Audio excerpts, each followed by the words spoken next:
Hola y bienvenidos. Llevo 30 años dando clase en la universidad y a lo largo de estos años he conocido un montón de chicos y de chicas a los que les pica el interés por la docencia.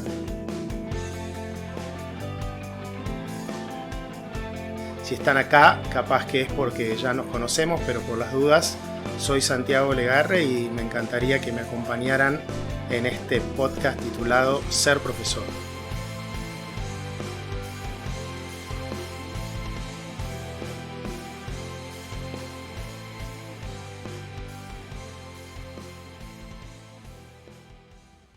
Bueno, bienvenidos, ¿cómo estamos? Estamos ante un nuevo capítulo del podcast.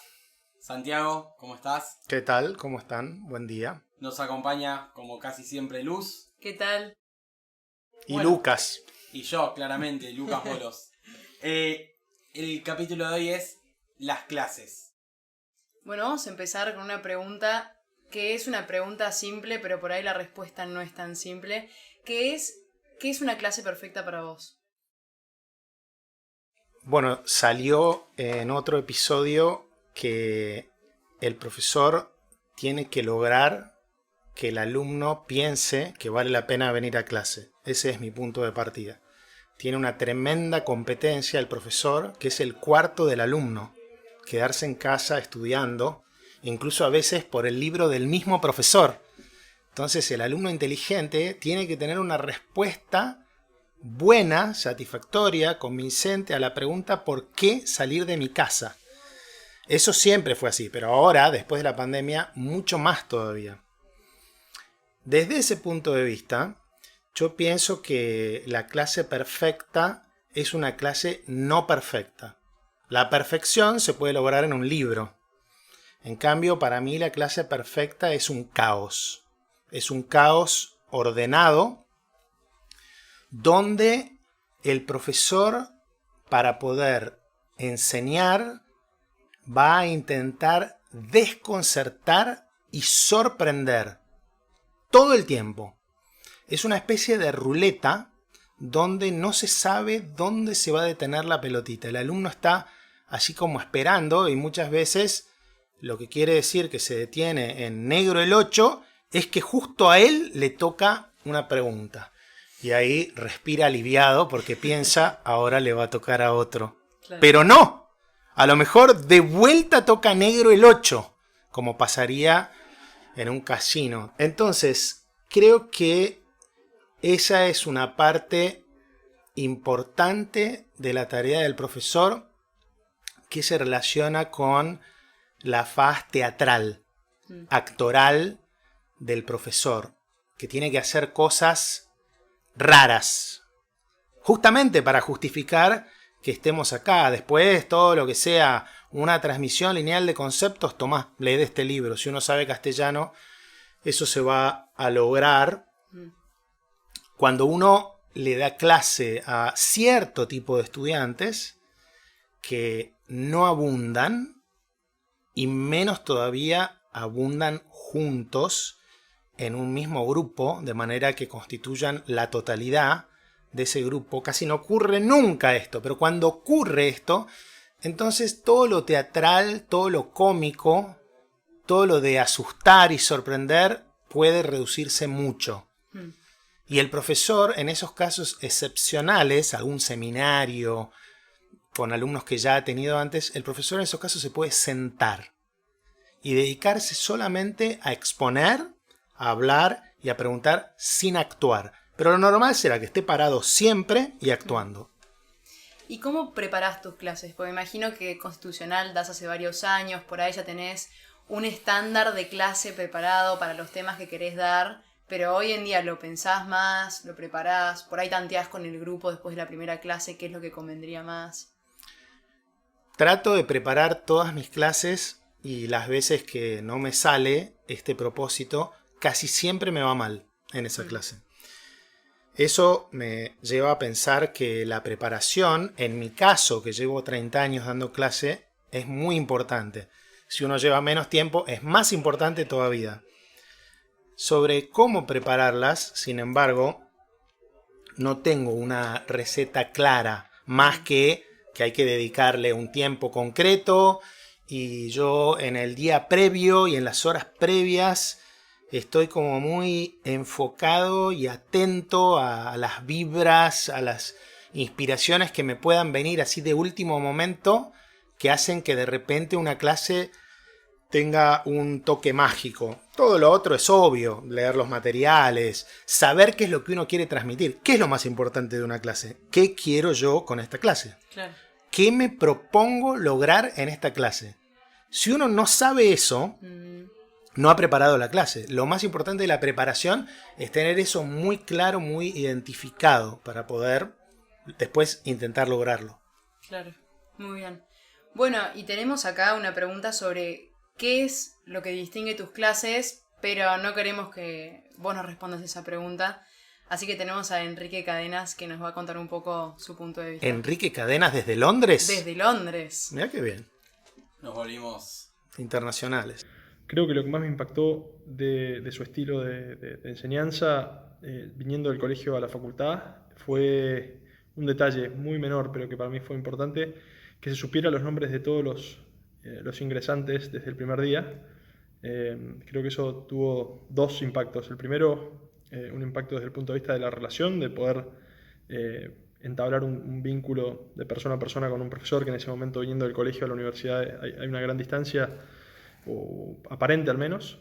Y desde el punto de vista práctico, el hecho de que el profesor se supiera tu nombre también te ponía en un lugar de responsabilidad y de no poder distraerte. Así que creo que en ese sentido fue una de las primeras cosas que me llamaron la atención de su estilo y bueno, y además conociéndolo personalmente, todo eso motivado por un genuino interés por la persona. Entonces, quizá lo importante de tus clases, más allá de que la preparación es importante y el objetivo de la clase también, hay algo que trasciende eso y que llega a los alumnos. Vamos a hablar de los alumnos más adelante, pero quizá la relación mano a mano con un alumno es algo también importante en tus clases.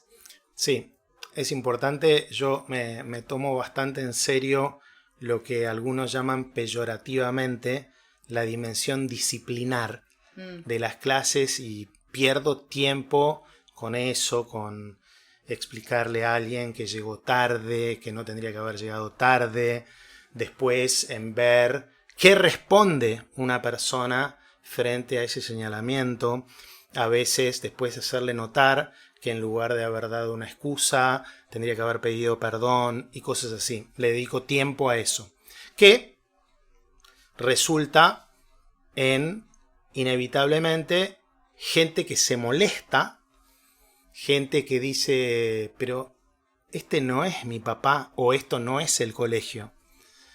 Y otra gente que agradece y aprecia. A mí me parece brillante. Perdón, si uno no hace eso, si uno se limita a lo académico puramente, no pasan ninguna de las dos cosas, ni lo bueno ni lo malo. Yo lo que creo es que hay más chances de que un alumno no sepa mi nombre, de que yo no sepa el suyo. ¿Qué sé yo? Sí, me parece que es importante, como decía Enrique, se ve que a él le surtió. Me parece que en general la gente valora, aprecia eso. Sí, creo que es positivo, hago un esfuerzo, me sale medio natural. A veces me acuerdo más de otras cosas de una persona que de su nombre, pero yo trato de aprender esas otras cosas, por ejemplo, a qué colegio fue o dónde vive, porque después si me lo encuentro 5 años después, es más probable que yo me acuerde de eso y puedo empezar a hablar y en el medio de la conversación me acuerdo del nombre. Y ahí se lo digo y la verdad es que no me acuerdo de haberme equivocado una vez. ¿Y qué le recomendarías a una persona que está empezando a dar clase o metiéndose en la docencia? ¿Cuál sería tu consejo? Bueno, yo empezaría rápido y no esperaría recibirme y procuraría intentar tener a un profesor que se siente al fondo del aula en mis primeras clases. No me parece positivo que a esa persona que está aprendiendo, alguien que no quiere trabajar y le gusta delegar, le tire clases. el que haga eso no va a aprender, pero si se equivoca nadie se lo va a decir. En cambio, si uno tiene la suerte de tener un profesor sentado en el fondo del aula, la manera en que lo hacía Vidar Campos a mí me gustaba mucho y yo lo emulo a él en esto, que es nunca interrumpir a ese joven, a ese ayudante que está dando una clase, aunque diga un error, aunque tenga muletillas, dejarlo hacer su presentación de 20 minutos, de media hora, pero estar ahí, después tomar un café y en un papelito decirle todo lo positivo y todo lo negativo de esa clase. Es una vez, 2 veces, 3 veces, creo que ese es un buen consejo. ¿Y tenés un método Legarre de enseñanza? Igual por lo que vamos viendo, hay más o menos un método, una preparación, el tema de las sorpresas. Sí, yo creo que tengo un método, pero no lo sé tanto, ni soy tan consciente, pero creo que sí lo tengo porque, por ejemplo, me acuerdo ahora de que cuando terminé de dar clases en Kenia por primera vez, dos fueron las cosas más que me impactaron, pero una es que una alumna, todos me escribieron cartas, me escribieron 50 cartas. Esto lo cuento en mi primer libro, Relato de viajes, un profesor suelto en África, que el último día una alumna, Vision, que vino a la Argentina después a trabajar, a hacer una pasantía, me dio un sobre con estas 50 cartas que yo las leí en el avión con gran emoción, debo decir. Y una decía, hay un método de enseñanza que lo podríamos llamar, y ponía entre comillas, THE, de Santi. Porque allá cortan Santiago, me dicen Santi. Bueno, de Santi, que yo pienso que es, lo más que podría decir es que es un método de caos ordenado. O como la canción de Dream Theater, una de mis bandas, como dicen ahora, favoritas, que la conozco como mucha de la música que escucho gracias a mis alumnos. Se llama una canción y un disco Systematic Chaos. Caos sistemático, me gusta. Como yo tengo una tendencia tan natural a la alemanidad y al orden.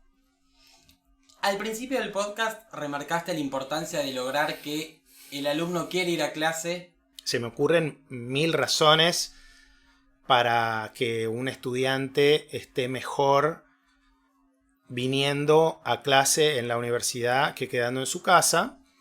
Y la mayoría de esas tienen que ver con la dimensión gregaria, social de la universidad, respecto de los compañeros y respecto también de los profesores, y no tienen que ver la mayoría de esas cosas con lo que pasa dentro de un aula. Respecto de lo que pasa dentro de un aula, creo que es mucho más debatible el asunto. Pero mientras yo tenga un horario y tenga que ir a dar a clase, tengo que plantearme cómo hacer para que a un alumno le rinda y no prefiera quedarse. Otra cosa es, a ver, sentémonos a hablar sobre si no sería mejor eliminar el aula. Se puede hablar. Y nos gustaría tocar un tema. Por ejemplo, se puede hablar y mantener todo lo otro de la universidad y cambiar, como se hace en Oxford, por tutorías. No hay clases, pero sigue habiendo toda la dimensión de salir de mi casa a la universidad. Es otro sistema de enseñanza sin clases, que me simpatiza bastante, pero yo no puedo hacer eso.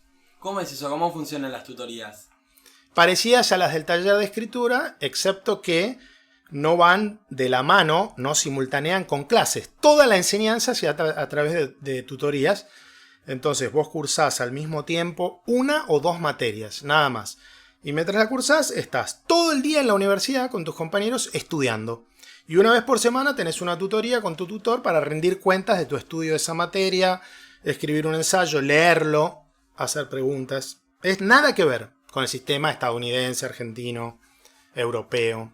Perfecto. Volviendo un poco a las particularidades de tu clase. Antes de iniciar el podcast, con Luz estábamos debatiendo acerca del uso de la tecnología en el aula. Planteábamos que ella toma apuntes desde la computadora y yo voy más a la vieja usanza, cuaderno y virome. Contanos un poco tu opinión. Nosotros la sabemos, por ahí los que escuchan el podcast no.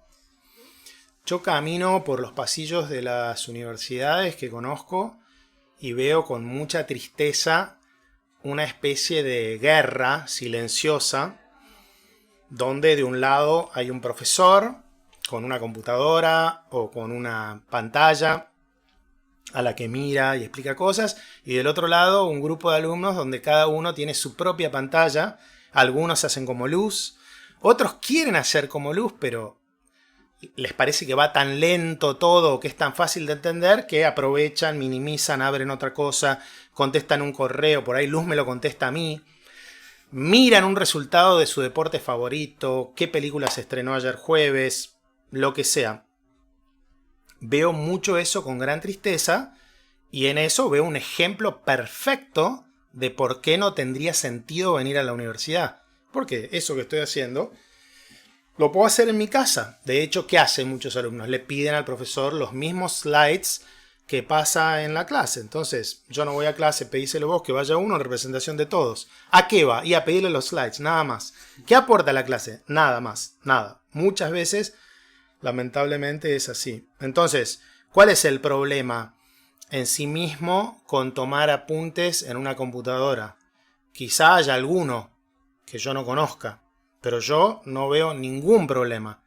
El problema está en que la mayoría de las veces la computadora no se termina usando solamente para tomar apuntes, porque la tentación en relación a lo que se le ofrece al alumno es irresistible. Por eso, algunos profesores optamos por incluir una directiva en nuestros programas de no uso. Hay algunos profesores que de no uso de artefactos electrónicos.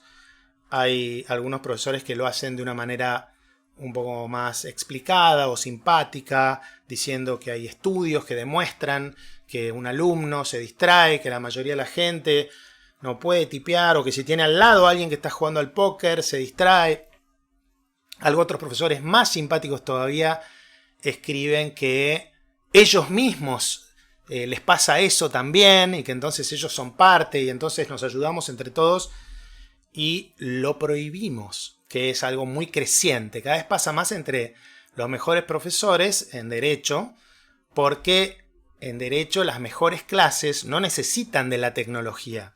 A algunos les puede servir, pero a este precio muy caro que les estaba diciendo. Si quieren les cuento una anécdota sobre esto, porque yo siempre me jacto de dar clases sin tecnología, y a veces paso por un aula y veo lo que están haciendo los alumnos por la ventana durante una clase de algún conocido mío y pienso, bien ahí yo, ¿no? Pero una vez me humilló una situación. Esto fue en Estados Unidos. Este problema es absolutamente universal. Y les había puesto esta política de no uso de artefactos electrónicos, iPad, teléfono, laptop durante la clase. Y una vez vino a clase invitado por mí un amigo que le interesaba el tema de esa clase mía. Y se sentó en el fondo del aula mientras yo daba la clase. Y después de la clase le dije, entre otras cosas, le dije, ¿viste qué bien, ¿no? Mis alumnos, ninguna laptop arriba de la mesa, todos atentos, enchufados, concentrados, que es muy difícil de hacer cuando estás a dos puntas. Y él me dice, mira, para que sepas, la chica que estaba delante mío, que dicho sea de paso era la mejor alumna, que contestaba todas tus preguntas cuando vos le preguntabas, ella te miraba así, después miraba para abajo y estaba tipeando mails y estaba mirando resultados de la NBA, porque tenía la laptop sobre las piernas y la tapaba al laptop el escritorio. Así que ahí aprendí que no tengo que jactarme. Y bueno, charlando de esto de la tecnología, a mí, o sea, Lucas y yo, para los que no saben, empezamos a cursar tu materia en pandemia, primer cuatrimestre de 2021, y era normal usar computadora. O sea, si estoy en el Zoom, es muy difícil que te digan no uses la computadora para cursar. Así que yo al menos me llevé la sorpresa cuando arrancamos el segundo cuatrimestre híbrido, ya empezamos a ir más a clase, y a mí me parecía rarísimo no usar, no me parecía raro, pero no usaba cuadernos desde que estaba en el colegio. Lo hice igual, no me costó, pero tenés alumnos que sean más cabeza dura, que les cueste un poquito, o que no quieran, o que te vengan a preguntar, o que te vengan a discutir sobre este tema. Primero te digo que yo pienso que el Zoom es el contexto en el que hay más razones para tomar apuntes a mano. porque universalmente cuando uno está siguiendo una clase por Zoom es cuando más posibilidades tiene uno de distraerse si está usando la computadora para tipear. En cambio, si uno la pone al lado con la cámara ahí y pone su cuaderno, menos posibilidades. Esa es mi experiencia al menos, y tengo que aclararte que toda mi lucha con la tecnología no viene de una persona que tenga aversión por la tecnología, sino adicción por la tecnología, como la mayoría de los mortales. Por eso, si hay alguien que no la tiene, que es más o menos el 1% de la humanidad, no tiene adicción, por ahí Lucas, a esa persona le va a costar más entenderme a mí. Alguien que realmente logra no distraerse en 1 hora y media, con todo lo que ofrece Internet, le va a costar más entenderme. Pero yo lo considero alguien casi inhumano, alguien que es así. Yo me considero parte de la gran manada en ese sentido, excepto que, como valoro mi tiempo, entonces me trato con dureza para no perder el tiempo y que no me lo hagan perder a mí y no hacerlo perder. Hay gente, sí, que reniega, y a mí me ha pasado, sobre todo en el exterior, que gente no se anote en una materia mía porque saben de esta política que usamos allá en las facultades donde yo doy clase, más o menos el 30% de los profesores. Estamos hablando en Estados Unidos y en Kenia, donde a diferencia de hoy en Argentina, allá todos los alumnos vienen a clase con una laptop, todos los días. Entonces, en esos casos es más fuerte decirle a alguien no la puedes sacar de tu bolso, que acá en la Argentina, de donde hoy más o menos, según lo que yo observo, más o menos un 30%, 40%, ¿vos decís que menos? Mucho más. Mucho más. Hoy en día somos minoría. Hasta hace 3 años la traía más o menos un 5%, 10%. Yo ahora observo un 30-40%, pero bueno, por ahí ha cambiado más últimamente y por ahí tenés razón. Yo creo que acá tiene que ver con miedo a que se las roben en el camino y que todavía no hay esta cultura perversa del uso de la computadora en clase, que es una de las principales razones que hacen que después la gente decida no venir a clase. Bueno, siguiendo un poco en cómo son las clases tuyas, tenemos entendido que utilizás el método del caso. ¿Nos querés contar un poco qué significa esto, cómo funciona, qué hace diferenciarlo de una clase que no lo utilice? El método del caso es la aplicación a la enseñanza del derecho del método llamado socrático, que Sócrates tenía para enseñarle a sus estudiantes en la academia platónica. Entonces era un método de partero llamado la mayéutica, donde él, mediante una dialéctica de preguntas y respuestas, intentaba que cada participante en los diálogos, en este caso en el aula, diera a luz nuevos conceptos sintiendo que son de él, de esa persona o de ella, como lo es un hijo que es en parte tuyo. Me parece un método muy bueno de la mano de lo teatral, de lo cómico, del desconcierto, por lo tanto en los primeros años donde todo eso es más necesario. En los últimos años, con los buenos estudiantes, se puede hacer lo que yo les decía antes, más tipo seminario, y con la gran mayoría no se puede hacer nada ya en los últimos años. Ya están en otra, ya en los últimos años.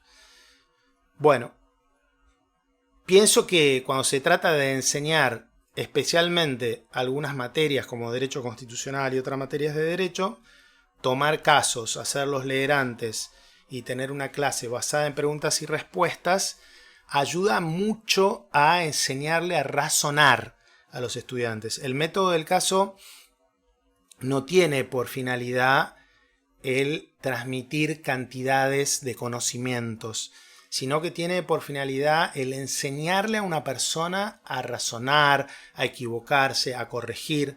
Por eso el profesor en el método del caso en estado puro es muy duro con el estudiante, le dice muchas veces no, eso no es así.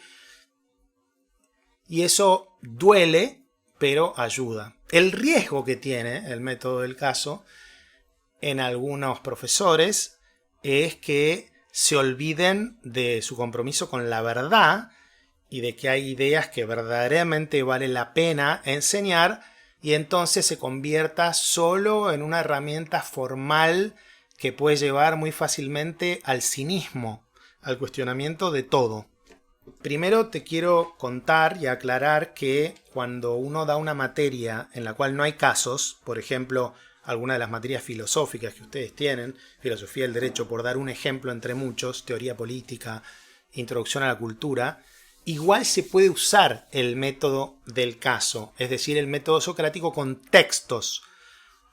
Y yo lo hago mucho eso, para cada clase un texto o un caso. Pero si es un texto, se puede hacer la misma dinámica. Vamos a hablar un poquito de los ayudantes de cátedra y también de la manera en que evaluás. Por un lado, ¿quiénes son los ayudantes de cátedra? ¿Cómo los elegís? ¿Los elegís vos? ¿Les preguntás?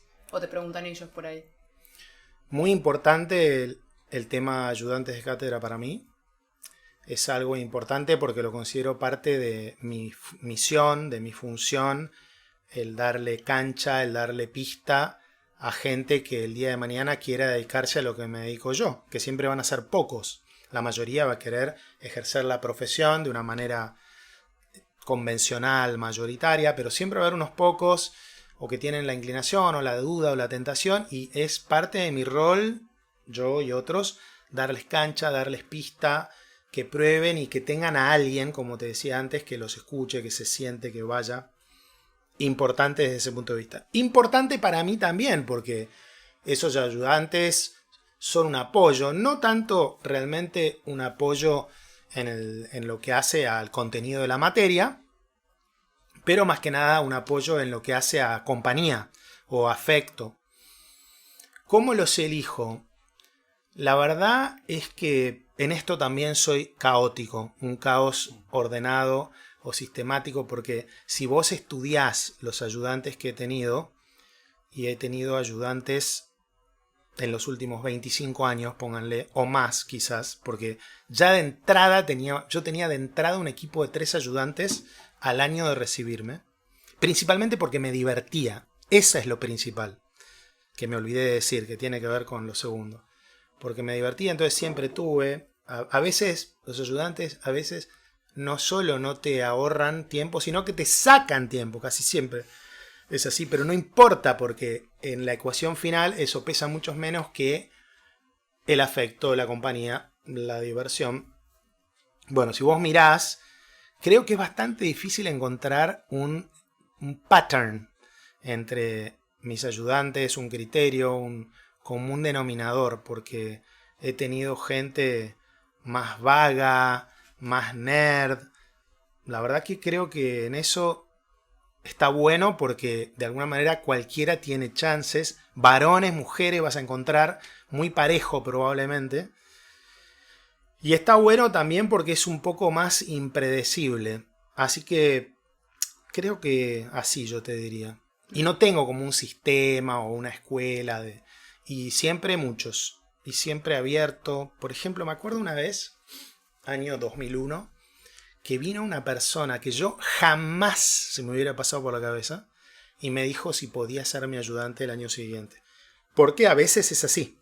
A veces las busco yo a las personas, y a veces, como hice yo con Vidar Campos, que yo fui a él, a veces algunos vienen a mí. Y esta chica vino. Yo estaba tan sorprendido de que le dije que sí a ella en medio de la sorpresa. Y después la verdad que resultó muy bien. Pero si ustedes me preguntaban, ¿vos la hubieras elegido? Nunca la hubiera elegido. Y sin embargo, resultó. Y así, como para ir cerrando también, algo corto sobre tu método de evaluación. Vamos a hablar más adelante de los dibujos y cómo funciona, cómo evaluas con dibujos, pero cómo generalmente tratás de los parciales, cómo funcionan los finales. Los exámenes son un tema importante y son un tema difícil. Pienso que cuando uno prepara una materia, al mismo tiempo tiene que preparar el examen de esa materia. Yo estoy preparando esta materia que la voy a evaluar de esta manera. Entonces la voy a dar en función de la manera en que la voy a evaluar. Fundamental, no puede ser que está terminando el cuatrimestre y ahora hay que preparar los exámenes. No. Tiene que estar muy ahí y los estudiantes, tienen que saberlo esto. Yo se los digo desde el día 1. Todo lo que estamos haciendo es una preparación para el examen. Este verano les decía en Estados Unidos, y era la verdad, que yo ya tenía escritas todas las preguntas del examen el primer día de clase. Entonces yo iba dando la materia con las preguntas que ellos no las conocían. Hay una tensión igual porque hay que evitar que el examen se coma la enseñanza. Entonces, no es que yo soy un entrenador de gente que va a dar el proficiency o el first certificate. No, yo estoy enseñando una materia que después va a haber que evaluarla. Pero, al mismo tiempo, lo que dije es verdad. Está esa tensión. Y la otra cosa que diría de los exámenes, me parece clave esto, es que para la gran mayoría de los profesores, corregir exámenes es el gran garrón de la vida académica. El gran garrón. Hay un dicho famoso en Estados Unidos que dice más o menos así, que la enseñanza, el ser profesor, es algo tan lindo que casi no requeriría un sueldo. Entonces uno, para justificar el sueldo, lo que tiene que hacer es tomarlo al sueldo y dividirlo en la cantidad de horas que le dedica a corregir exámenes.